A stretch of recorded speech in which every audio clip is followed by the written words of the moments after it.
you want to know how creators are turning simple Stickman animations into videos that generate hundreds of thousands or even millions of views? Then pay close attention, because this niche has serious viral potential on YouTube. Right now, Stickman animation channels are attracting massive audiences, with some videos reaching millions of views. And the best part? You don't need animation skills or expensive software. With Google Flow AI, you can create your characters, generate scenes, animate them, and build complete videos using a simple workflow. In this tutorial, I'll show you exactly how to do it for free, step by step. So, let's get started. The first and probably most important part of this entire workflow is getting the story and prompts right. I've already prepared the prompt for you, and you'll find it in the video description.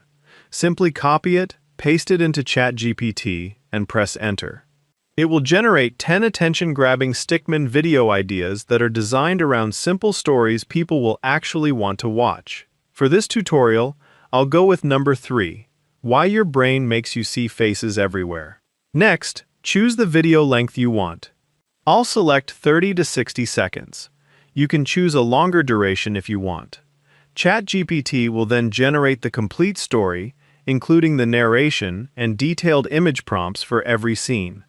These prompts are important because we'll use them to create our visual scenes in Google Flow. Once the story, voiceover script, and scene prompts are ready, we can move on to creating the actual visuals.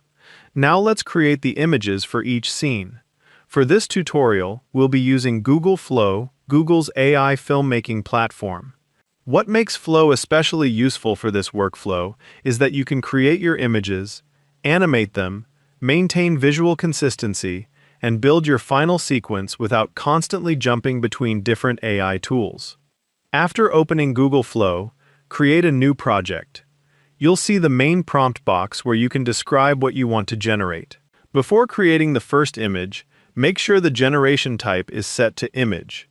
For the image model, Google Flow currently gives you access to models such as Nano Banana 2, Nano Banana 2 Lite, and Nano Banana Pro, depending on your plan and availability.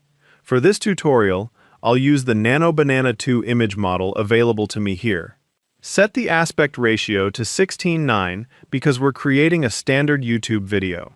Then take the image prompt for your first scene, paste it into the prompt box, and click Generate Image.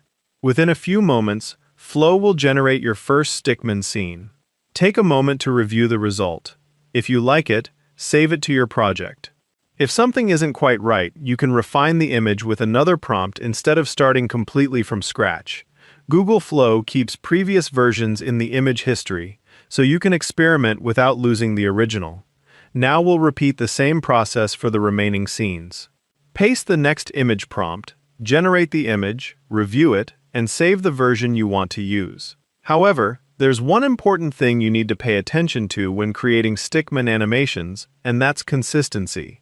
You don't want your main Stickman character looking completely different from one scene to another. This is where Google Flow's Ingredients feature becomes extremely useful. You can add a character or visual reference as an ingredient and tell Flow to use that reference when generating the next scene. This helps maintain the same character and important visual elements throughout the video. For example, if we create our main Stickman character in the first scene, we can reuse that image as a reference for the next scenes. Simply add the image as an ingredient and describe how you want the character to appear in the new scene. Take your time to carefully generate the images scene by scene. Once all of your scene images are ready, download them one after the other, starting from the first one. At this stage, you can animate the images one by one if you want, but I do not want to exhaust my Google Flow credits. Now that our animated scenes are ready, we need to add the narration. For this part, you can use the voiceover script generated earlier. I will be using OpenSpeaker AI, formerly known as AI 33 Pro.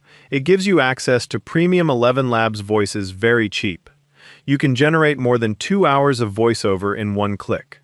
Find the link in the prompt document. If you're using a separate voice generator, simply copy the final script, generate your voiceover, and download the audio file. The most important thing here is timing.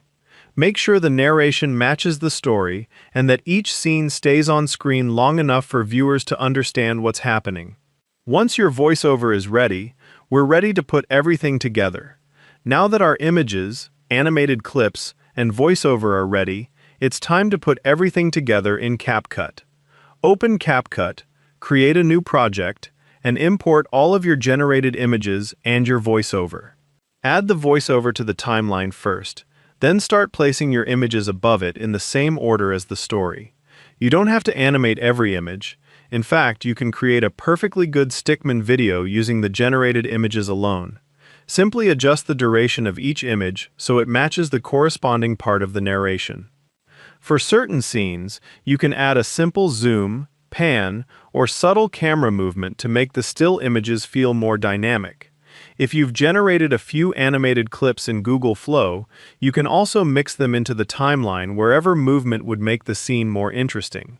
Once everything is in place, listen through the entire video and make sure the visuals change naturally with the narration. You can then add background music, sound effects, text, and simple transitions to make the final video more engaging. When you're happy with the edit, export the video in 1080p and your Stickman animation is ready to publish. A face appears in the clouds, and your brain notices instantly. You might see eyes in a wall socket, or a face hiding in the pattern of your curtains. But here's the strange part. Those faces aren't actually there. Your brain is creating them. Scientists call this phenomenon pareidolia. It happens because your brain is constantly searching for familiar patterns. Faces are especially important. Thousands of years ago, recognizing a face quickly could mean safety. It could tell you whether someone was a friend, a stranger, or a threat. So your brain became extremely sensitive to anything resembling a face. Researchers have even found that the brain can react to face-like patterns within fractions of a second. That's why you can see a face before consciously realizing you're seeing one. And this explains something fascinating. Your brain would rather find a fake face than miss a real one. So next time you see a face in the clouds, remember this. You're not seeing something supernatural. You're seeing your ancient survival instincts hiding inside an ordinary brain. Now, there's another method I want to show you because it can make this entire process much faster. Google Flow has an agent that can help you brainstorm ideas, plan storyboards, generate images and videos, edit assets, and even create multiple variations for you. So instead of manually creating everything one step at a time, you can turn on Agent and give it a much broader instruction. For example, I could type, "Create a Stickman animation video titled, 'The Strange Reason Children Smiles Are Contagious.' Use a simple 2D Stickman style, create a clear visual story, keep the main character consistent across every scene, and generate the scenes needed for a 60-second YouTube video. From there, Agent can help break down the idea, plan the visual direction, create the necessary assets, and generate different parts of the project based on your instructions. You can also give Agent additional instructions about the visual style, target audience, character design, pacing, and overall look you want. And because Agent can work with assets and references inside your project, you can give it more context instead of starting from scratch every time. This is particularly useful if you plan to create Stickman videos in batches. Once you understand the workflow, you can reuse the same character style, prompt structure, and production process to create multiple videos much faster. And that's what makes this niche so interesting. See you in the next video.